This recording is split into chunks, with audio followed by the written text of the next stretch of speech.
Let's go slide around in the dirt a little bit, guys. Sorry about the wind in the background here. It's pretty hellacious. Try and do a little overdub here and improve things a bit.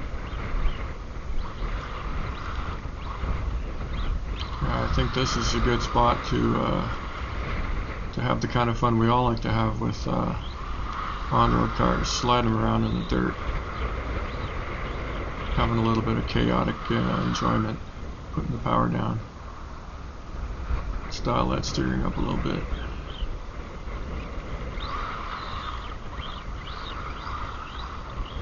Yeah, the one downside to 10th scale cars, guys, is tires are kind of hard to get them smoky, but you get in the dirt like this and you can send up some clouds of dust and have a good old time.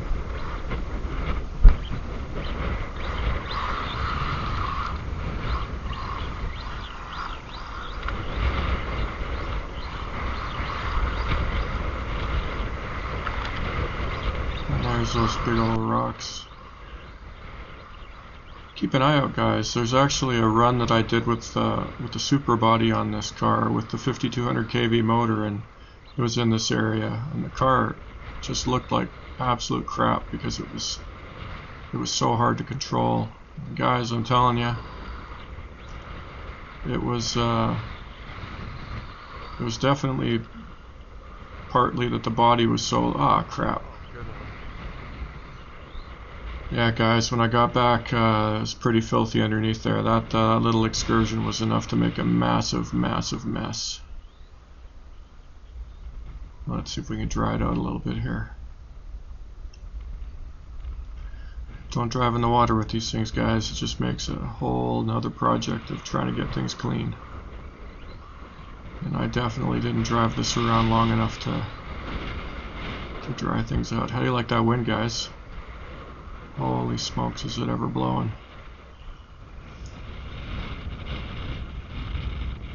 Yeah, so this thing's good for about 30 miles an hour with this 3900 kV brushless setup in it. Very drivable. Actually, and for what it's worth, I think the front suspension's loosened up a little bit. It might have been a hair on the tight side, especially the steering knuckles. The car seems a little bit more predictable today than it was in my first run.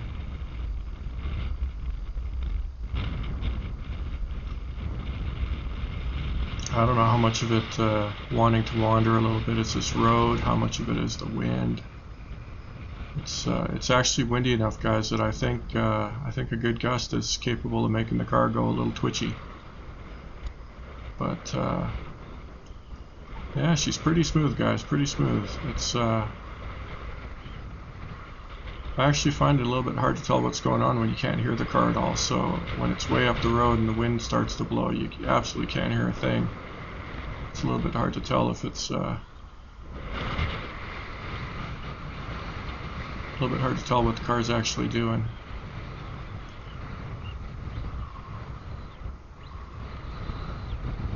I'm trying to get a little bit of drifting going here, but it's breaks loose a little too easy, so we'll just do some donuts. Probably my big fat finger with the poor throttle control here, guys. Sure is fun to slide around though. Definitely this level of power is not bad, guys, but personally I think I would actually like a little bit more top speed. It's definitely not super slow, but yeah, you know how it is. A little more speed's always nice. That being said, I mean, with the amount of damage that the body got today, it's kind of debatable whether I need more speed or not. I'm doing this little dirt bashing section up front because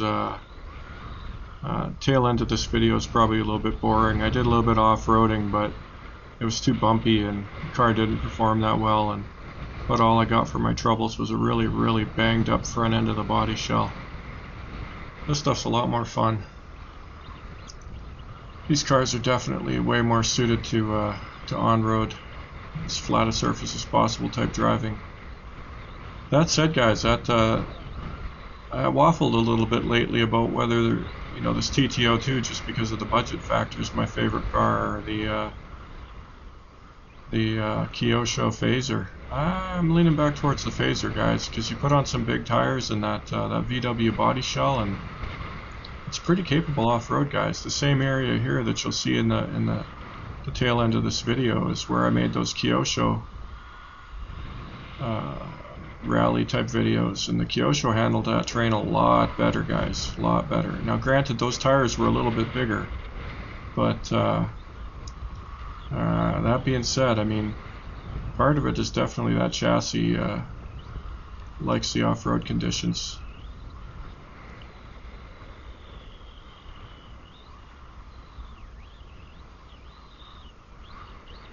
Yeah, you see this thing slides around pretty good, guys. It's another thing, actually, I'll post a link to the tires that I used in this video, and I really like them. They're actually a lot of fun on road, but basically about somewhere between 2.5 and 3 hours of driving, and they're starting to get fairly worn out, so it's definitely I think they're more suited to a looser surface. The more you run them on a hard surface like clean asphalt, the more they wear out fairly quickly. Of course, it doesn't help when you're cranking the wheel into every corner and sliding around like it's going out of style. Try and get a little drift going here, but there's a fine line, guys. Fine line between enough throttle to get it moving a bit and too much throttle and it just goes into a donut.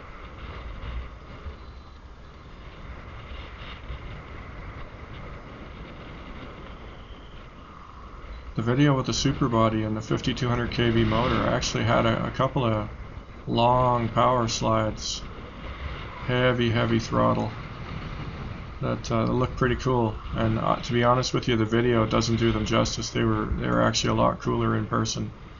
It's nothing like a car that's capable of about 50 mile an hour, doing about 10 mile an hour with the tires spinning like crazy to impress the hell out of you up close and personal. It's funny, I ran into one of my neighbors the other day when I was driving this thing, and he for sure thought 30 miles an hour was pretty fast, and I gotta tell you, having driven this a little bit, this top speed here, this 30 miles an hour, is feels pretty tame right now. Feels like a little more speed would be fun. Although with my driving, it's you're probably wondering why I would think that.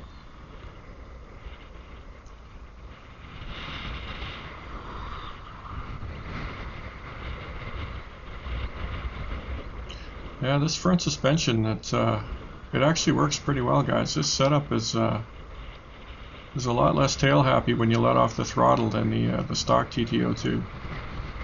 And believe it or not, if you show some restraint, this actually handles not bad, guys. It's really nice to drive. I don't know how well you can see in the video, guys, but that little transition section that I'm about to hit here, that right there, it's actually quite bumpy, guys. And before I made these suspension mods, it really didn't like that bumpiness much, guys. It was not very stable over that, and the suspension mods have improved things quite a bit. If you pay attention, you know, I hit that fairly sideways, and the car is quite stable. When I first had it out, it was nowhere near as stable on stuff like that. So between the bigger tires and the suspension mods, it's definitely a lot more drivable for bashing right now, guys. A lot more, very similar to the Kyosho actually in a lot of ways. It's definitely tamed it a little bit compared to the, oh, there's another big rock, guys. That's the problem with this area, guys, and it's not as noticeable this time around, but like I said, in the video with the super body and the 5200 kV motor, holy smokes, every time I hit a rock around here, it was absolute chaos. The thing would just get stupidly sideways, and it was basically undrivable.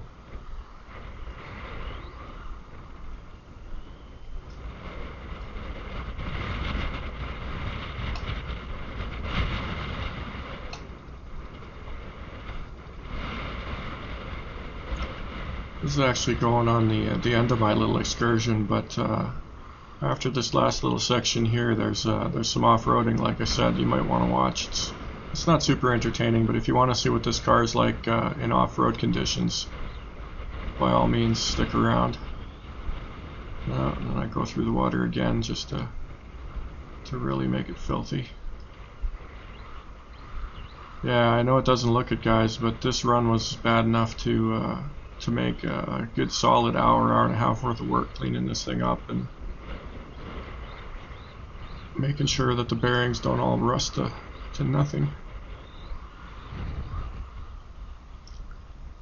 No real damage except the body shell, guys, but yeah, a lot of cleaning to do.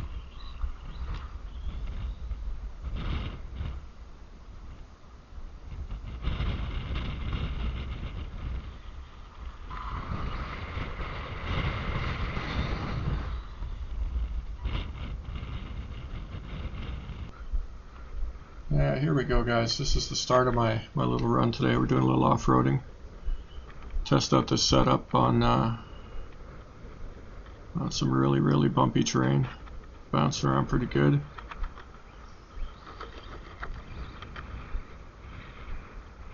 Definitely not as nice in this type of stuff as the Kyosho. How much of that's the body and how much of that's the chassis setup and the smaller tires, I'm not 100% sure at this point, but not as much fun as the Kyosho for sure.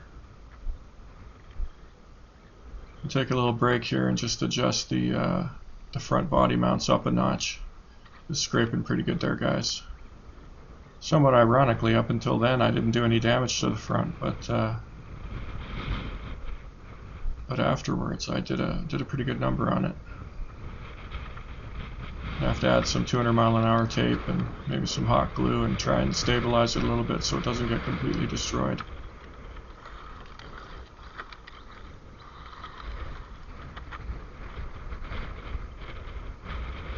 You can see it is capable of handling some rough off-road conditions fairly well, guys. It's just I know it doesn't look super bumpy, guys, and it definitely isn't for something like a 4S Outcast or any real off-road car, especially the monster trucks with the big tires. But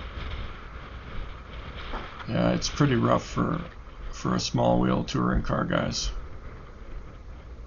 With the buggy tires, this will be a lot more drivable.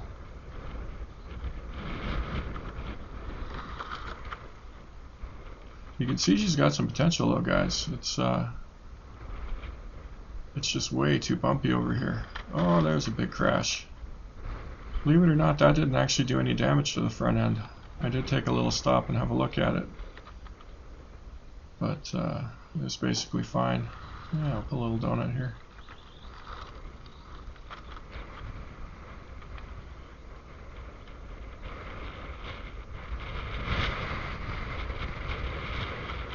Yeah, I got a little tail happy there. Got some air and kicked it off the bump. You can see these weeds are no joke, guys. It's definitely easier to get this bad boy stuck than other cars. I'm going to take a little detour over to some other terrain and we'll see how she does. Get back her on the road a little bit here. Do a couple of top speed runs. Play with the brakes a little bit. Yeah, my one knock on the speed controller, guys, is boy, the brakes they seem like way more all or nothing in this car than they did in the Kyosho. I'm not sure if it's in my head or not, but yeah, you're either slamming on the brakes or not a lot of braking.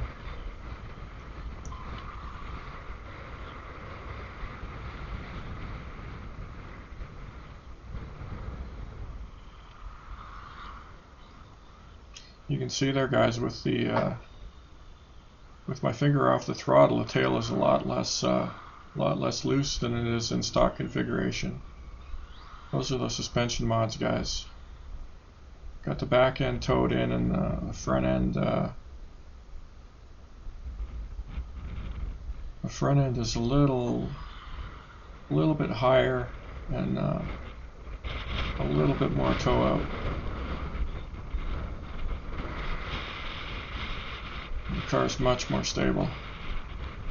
Yeah, so we'll try out this terrain over here. There's a lot of little tiny weeds, and it's really super bumpy.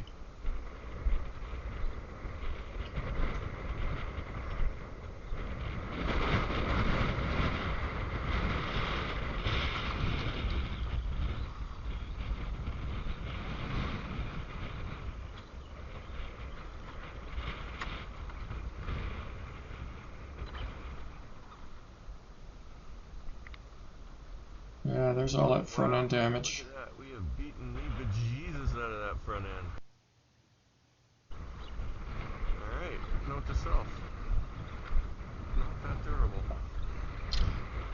Yeah, guys, I don't mind this body, and I got it, like I said, really cheap, but I don't know, that this run didn't seem like enough to be to be doing that much damage to a quality body, guys. I could be wrong. But yeah, it got pretty beat up, so I'm definitely gonna have to do a little bit of reinforcement to try and get some more miles out of it.